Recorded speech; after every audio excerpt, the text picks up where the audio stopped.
Assalamualaikum warahmatullahi wabarakatuh. Hai anak-anakku, bagaimana keadaannya hari ini? Semoga dalam keadaan sehat selalu dan tetap semangat. Imam Syafi'i berkata, barang siapa yang tidak tahan menahan lelahnya belajar, maka dia harus tahan menahan perihnya kebodohan. Baik, selanjutnya sebelum pembelajaran dimulai, alangkah baiknya kita membaca doa terlebih dahulu. Dipersilahkan. Selesai. Selanjutnya Ibu akan mengecek daftar hadir yang masuk hari ini.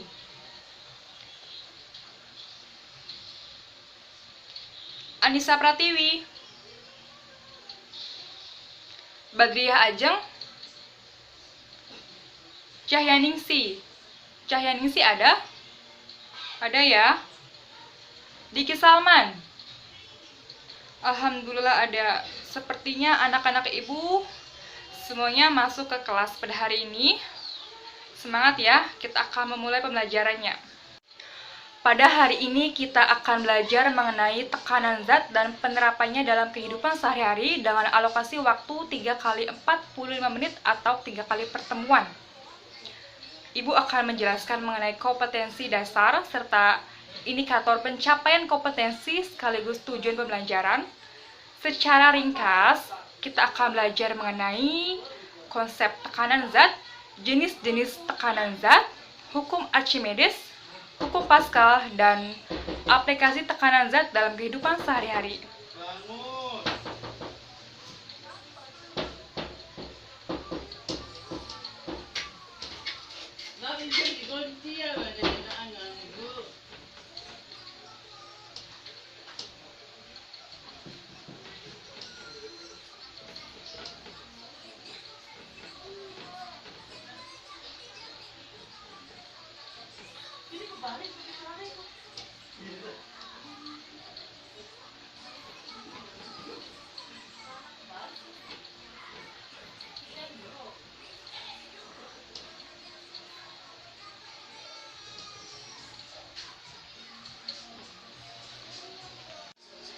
Dengarkan baik-baik ya anak-anakku.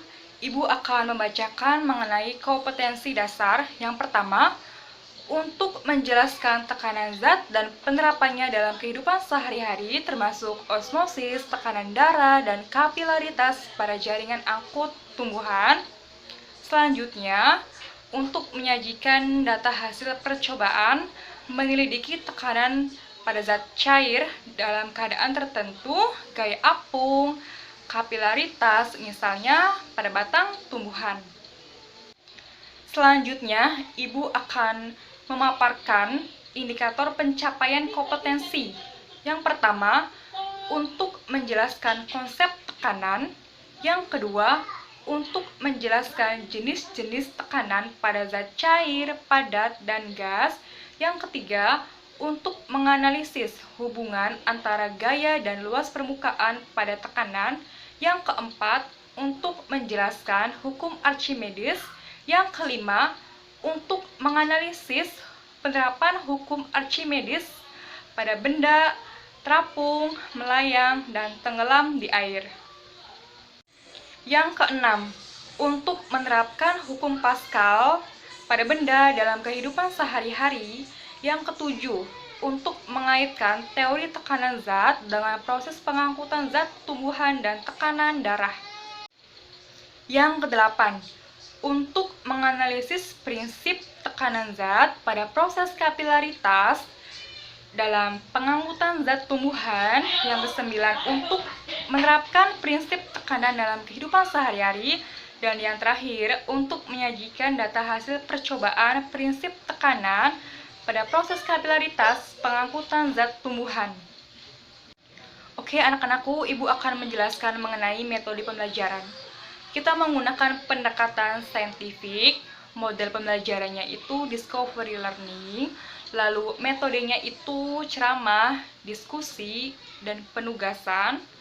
Kemudian untuk media pembelajaran, kita menggunakan WAG, video pembelajaran, papan tulis, spidol, penghapus, LKS, Dan untuk sumber belajar, Ibu harap kalian bisa mengunduh atau memiliki buku paket IPA SMP kelas 8.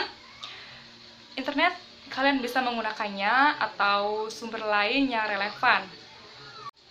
Dan Ibu juga akan menjelaskan ya mengenai tujuan pembelajaran, di antaranya untuk mengetahui definisi konsep tekanan zat, yang kedua untuk mengetahui jenis-jenis tekanan zat, yang ketiga untuk mengetahui hukum Archimedes, yang keempat untuk mengetahui hukum Pascal, dan yang kelima untuk mengetahui aplikasi penerapan tekanan zat dalam kehidupan sehari-hari. Baik anak-anak, pada hari ini kita akan belajar mengenai tentang definisi konsep tekanan zat dan jenis-jenis tekanan zat.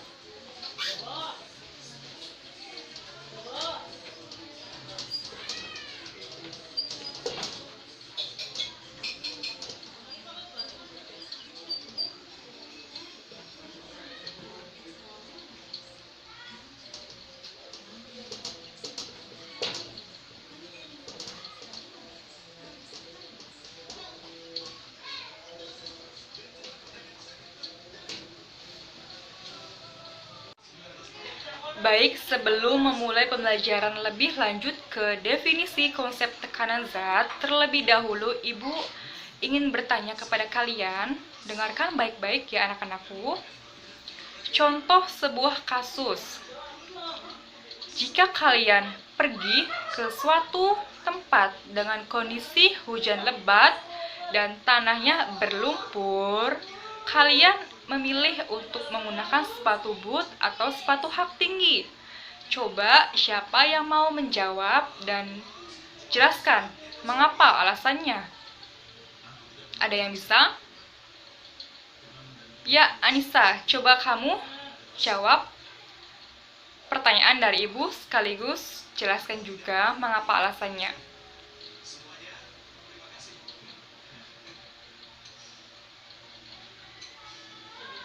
Ya, betul sekali ya Anissa.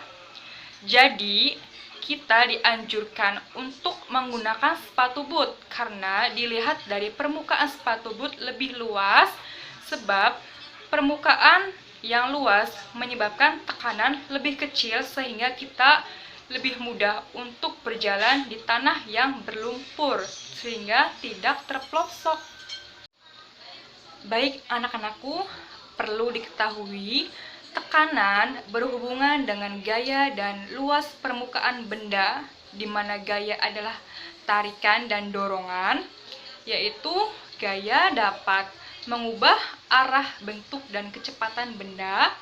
Jadi, definisi dari tekanan zat itu sendiri atau tekanan itu yaitu satuan fisika yang menyatakan gaya persatuan luas. Gaya yang dimaksud adalah gaya tegak lurus dengan permukaan objek. Baik anak-anakku, pada kali ini juga kita akan belajar mengenai jenis-jenis tekanan zat. Yang pertama ada tekanan zat padat.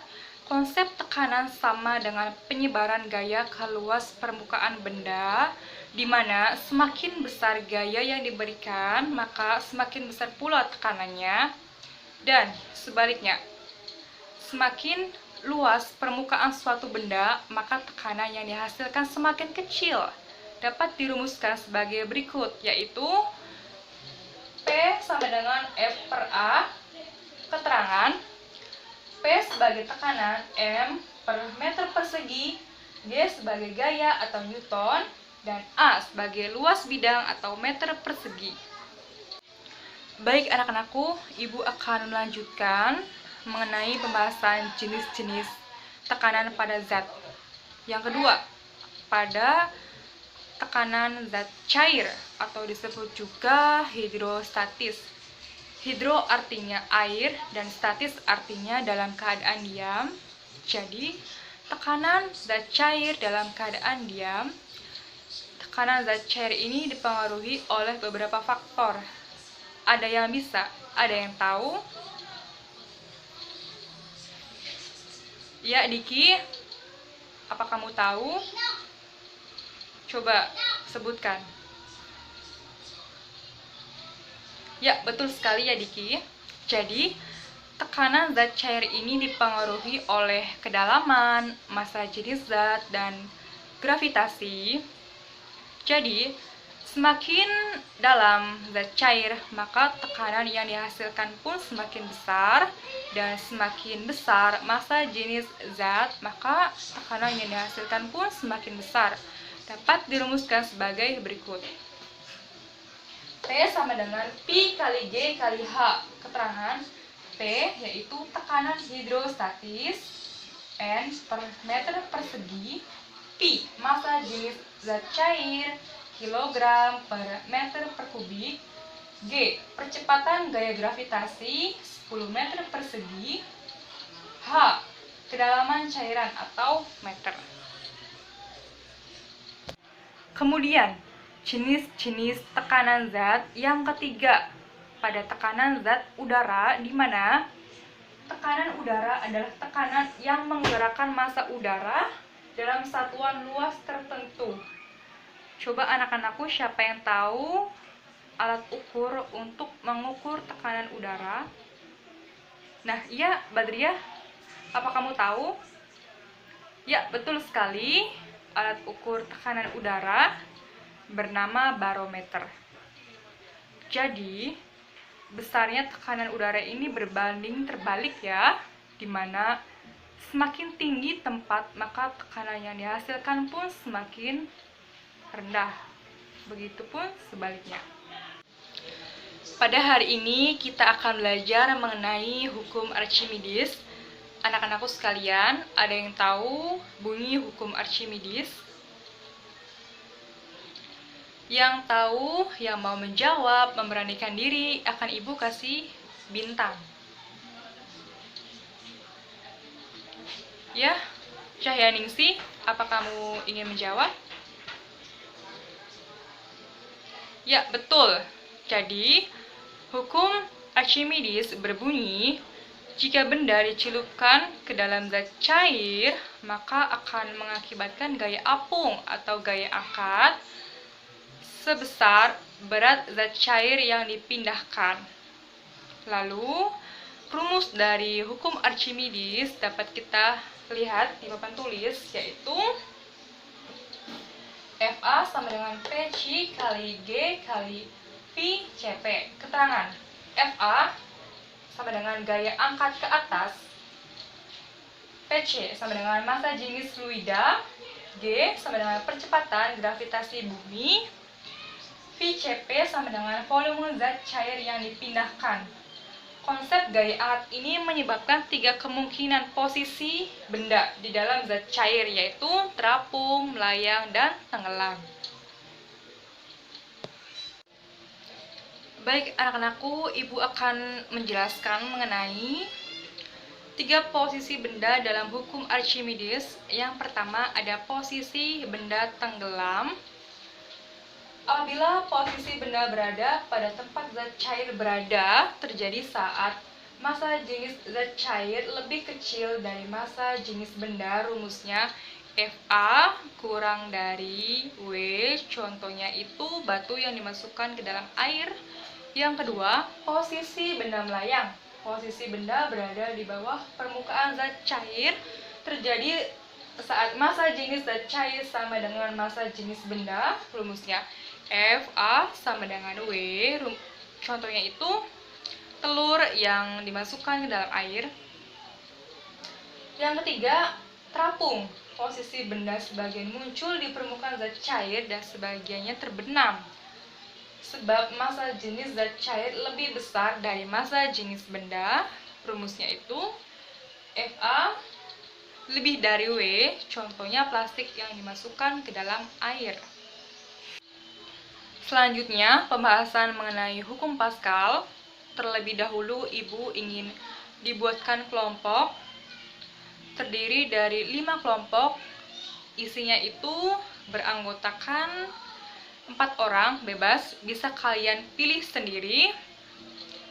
Diskusikan bunyi hukum Pascal beserta rumusnya. Ibu kasih waktu selama 15 menit. Dapat dimengerti anak-anakku? Ya, waktu diskusi kalian sudah selesai. Sekarang Ibu minta untuk 3 kelompok perwakilannya menjelaskan bunyi hukum Pascal beserta rumusnya. Mau kelompok siapa dulu? Ya, boleh kelompok Diki, kelompok 1. Ya, betul. Jadi, hukum Pascal berbunyi, jika tekanan yang diberikan pada satu bagian zat cair dalam suatu ruangan tertutup, maka akan diteruskan oleh zat cair ke segala arah dengan sama besar. Coba Diki sebutkan rumus dari hukum Pascal. Ya, betul sekali ya.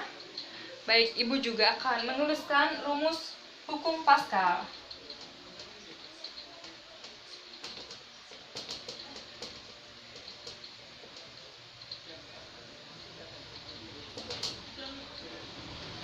F1 itu gaya penampang.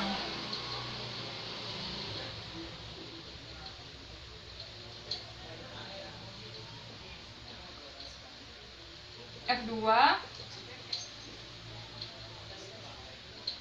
gaya penampang 2.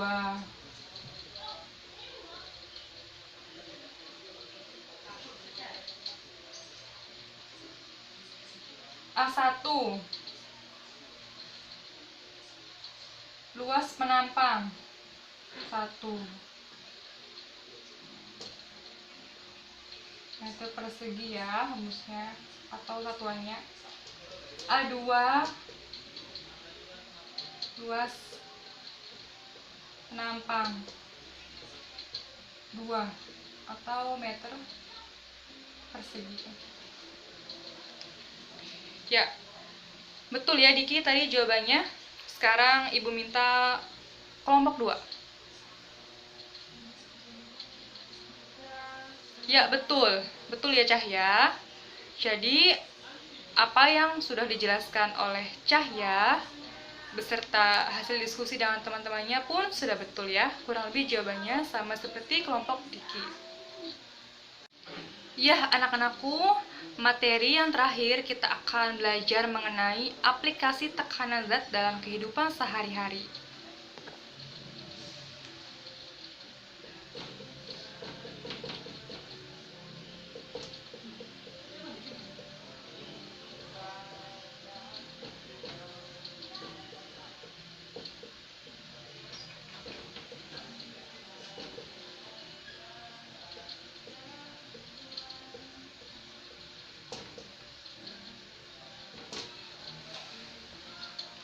Jadi untuk penjelasannya, Ibu akan menayangkan video pembelajaran berbentuk animasi.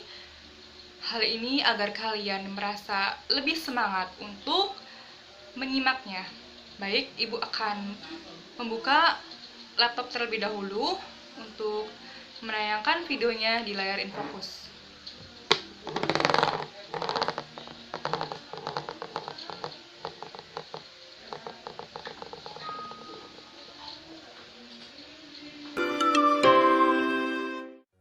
Pertama kita akan membahas pengangkutan air dan nutrisi pada tumbuhan. Masih ingatkah kalian berkas pengangkut pada tumbuhan? Benar sekali, ada xilem dan floem. Xilem adalah jaringan tumbuhan yang berbentuk tabung yang berperan dalam sistem pengangkutan air dan mineral dari dalam tanah yang diserap oleh akar. Kemudian diangkut melalui xilem ke bagian batang dan daun tumbuhan. Zat makanan yang dibuat di daun akan diangkut oleh floem ke bagian lain, jadi ke bagian tumbuhan yang memerlukan zat makanan. Lalu bagaimana mekanisme pengangkutan air, mineral, ataupun nutrisi tersebut? Sebelum kamu mempelajari lebih dalam, coba diskusikan ini terlebih dahulu. Bagaimana tumbuhan yang tinggi dapat mengangkut air yang ada di dalam tanah menuju ke daun, yang misalnya letaknya lebih dari 10 meter dari akar? Apakah ada yang mendorong? Atau ada yang menghisap? Atau mengalir sendiri? Kenapa mengalir? Pasti ada yang menekan. Kalau begitu pasti ada tekanan dong ya. Yuk kita selidiki. Jadi yang pertama kita akan coba membahas tentang pengangkutan air pada tumbuhan. Mekanisme yang pertama, air itu diserap oleh rambut-rambut akar. Kemudian secara prosesnya, air akan masuk melalui sel epidermis secara osmosis. Kemudian air akan dilanjutkan ke korteks, terus ke endodermis dan perisikal, baru bisa masuk ke jaringan xilem yang ada di akar. Setelah tiba di xilem akar, air akan bergerak ke xilem batang dan xilem daun. Tumbuhan tidak mempunyai mekanisme pemumpaan cairan seperti pada jantung manusia. Lalu, bagaimanakah air dapat naik dari akar ke bagian tumbuhan lain yang lebih tinggi? Air dapat diangkut naik dari akar ke bagian tumbuhan yang lebih tinggi dan diedarkan ke seluruh tubuh tumbuhan karena adanya daya kapilaritas batang. Nah, daya kapilaritas batang itu dipengaruhi oleh adanya gaya kohesi dan adesi. Apa itu kohesi? Apa itu adesi? Kohesi merupakan kecenderungan suatu molekul yang dapat berikatan dengan molekul lain yang sejenis. Adesi itu adalah kecenderungan suatu molekul untuk dapat berikatan dengan molekul lain yang tidak sejenis. Melalui gaya adesi, molekul air membentuk sebuah ikatan yang lemah nih dengan pembuluh dinding xilem ataupun phloem. Melalui gaya kohesi akan terjadi ikatan antara satu molekul air dengan molekul air lainnya. Hal ini yang menyebabkan terjadinya tarik-menarik antara molekul air yang satu dengan molekul air lainnya di sepanjang pembuluh xilem tentunya.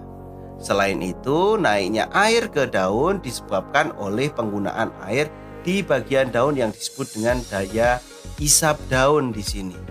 Air dimanfaatkan oleh tumbuhan dalam proses fotosintesis. Nah, pada daun, air juga mengalami penguapan. Yang penguapan air sering disebut juga dengan transpirasi. Penggunaan air oleh bagian daun akan menyebabkan terjadinya tarikan terhadap air yang berada pada bagian xilem, sehingga air yang ada pada akar dapat naik ke daun. Pasti penasaran setelah kita ambil air dari akar ke daun, bagaimana pengangkutan nutrisinya dari daun ke seluruh tubuh tumbuhan. Semua bagian tumbuhan, yaitu akar, batang, daun, ataupun bagian lainnya, itu memerlukan nutrisi, semuanya. Agar kebutuhan nutrisi di setiap bagian terpenuhi, maka dibutuhkan suatu proses pengangkutan nutrisi hasil fotosintesis yang berupa gula dan asam amino ke seluruh tubuh tumbuhan. Pengangkutan hasil fotosintesis dari daun ke seluruh tubuh tumbuhan terjadi pada pembuluh phloem yang mekanismenya begini, sahabat. Pengangkutan zat-zat hasil fotosintesis itu dimulai dari sumbernya, yaitu daun yang memiliki konsentrasi gula yang tinggi. Kemudian akan disebarkan ke bagian tanaman lain yang memiliki konsentrasi gula itu lebih rendah, sehingga ada aliran dari nutrisi di situ. Aliran nutrisi yang dimulai dari daun itu dibantu oleh sirkulasi air yang mengalir melalui pembuluh xilem dan phloem. Nah, itu yang terjadi antara pengangkutan nutrisi di bagian tubuh tumbuhan. Bagaimana dengan manusia ataupun hewan? Yang pertama, kalau di manusia ataupun hewan itu prinsip tekanan akan bekerja pada tekanan darah pada sistem peredaran darah manusia. Tekanan yang terdapat pada pembuluh darah memiliki prinsip kerja seperti hukum Pascal. Hal ini karena tekanan pada pembuluh darah merupakan tekanan yang berada pada ruang tertutup. Pada saat jantung memompa darah, darah akan mendapatkan dorongan sehingga mengalir melalui pembuluh darah. Saat mengalir dalam pembuluh darah, darah memberikan dorongan pada dinding pembuluh darah yang disebut dengan tekanan darah. Agar tekanan darah tetap terjaga, maka pembuluh darah harus terisi penuh oleh darah. Bila terjadi kehilangan darah seperti akibat kecelakaan ataupun penyakit, tekanan darah dapat hilang loh, sahabat. Sehingga darah tidak dapat mengalir menuju sel-sel di seluruh tubuh. Akibatnya, sel-sel tubuh akan mati karena tidak mendapatkan pasokan oksigen ataupun nutrisi. Nah, tekanan darah ini dapat diukur menggunakan alat yang dinamakan sphygmomanometer atau secara lebih mudahnya sering disebut juga dengan tensimeter. Nah, itu adalah proses sistem peredaran darah yang ternyata bekerja berdasarkan prinsip tekanan. Selanjutnya, itu adalah tekanan gas pada proses pernapasan manusia. Di dalam paru-paru terdapat alveolus, terjadi pertukaran antara oksigen dan karbon dioksida. Bahkan setiap menit paru-paru itu dapat menyerap sekitar 200 ml oksigen dan mengeluarkan sebanyak 200 ml karbon dioksida. Proses pertukaran antara oksigen dan karbon dioksida itu terjadi secara difusi. Nah, difusi itu merupakan proses perpindahan zat terlarut dari daerah yang memiliki konsentrasi dan parsial tinggi ke daerah yang memiliki konsentrasi dan tekanan parsial rendah. Nah, apa itu tekanan parsial? Tekanan parsial adalah tekanan yang diberikan oleh gas tertentu dalam campuran gas tersebut. Di sini campurannya yaitu oksigen dan darah tentunya. Nah, kita tahu ya, tadi berarti prinsip-prinsip tekanan itu bekerja menjadi dasar organ ataupun sistem organ baik di tumbuhan ataupun manusia dan hewan. Berikut adalah ulasan tentang konsep tekanan pada makhluk hidup. Semoga menambah pemahaman bagi sahabat semua. Bagaimana anak-anakku? Apa kalian sudah selesai menontonnya? Semoga dapat dipahamin ya. Nah, jika ada sesuatu yang belum dipahamin, kalian juga dapat bertanya ke ibu secara langsung atau melalui WhatsApp group. Nah, untuk menutup pembelajaran kali ini, ada yang bisa menyimpulkan. Ya, Badri Ajeng, silakan. Ya, betul ya. Jadi kesimpulan hari ini, secara keseluruhan, tekanan berbanding lurus dengan besar gaya dan berbanding terbalik dengan luas bidang tekan. Semakin besar dorongan gaya yang diberikan, maka semakin besar pula tekanan yang dihasilkan. Begitu pun sebaliknya. Lalu, jenis-jenis tekanan ada tekanan zat cair, tekanan zat padat, dan tekanan zat udara. Selanjutnya, hukum Archimedes menyatakan bahwa jika suatu benda dicelupkan ke dalam suatu zat cair, maka benda itu akan memperoleh tekanan ke atas yang sama besarnya dengan berat zat cair yang didesak oleh benda tersebut. Selanjutnya juga, hukum Pascal menyatakan bahwa tekanan yang diberikan kepada zat cair dalam ruangan tertutup akan diteruskan ke segala arah dengan besaran yang sama. Dan aplikasi konsep tekanan zat pada makhluk hidup dapat ditemui pada pengangkutan air dan nutrisi pada tumbuhan, tekanan darah, dan proses pernapasan. Betul sekali ya Badri Ajeng. Nah, Ibu akan memberikan pekerjaan rumah di mana kalian menyajikan data hasil percobaan mengenai prinsip tekanan proses kapilaritas pada pengangkutan zat tumbuhan. LKS-nya sudah dibagi ke WhatsApp group dan dikumpulkan minggu depannya sebelum UTS atau pertemuan selanjutnya. Baik, segitu saja yang dapat Ibu sampaikan. Kurang lebihnya, mohon maaf. Assalamualaikum warahmatullahi wabarakatuh.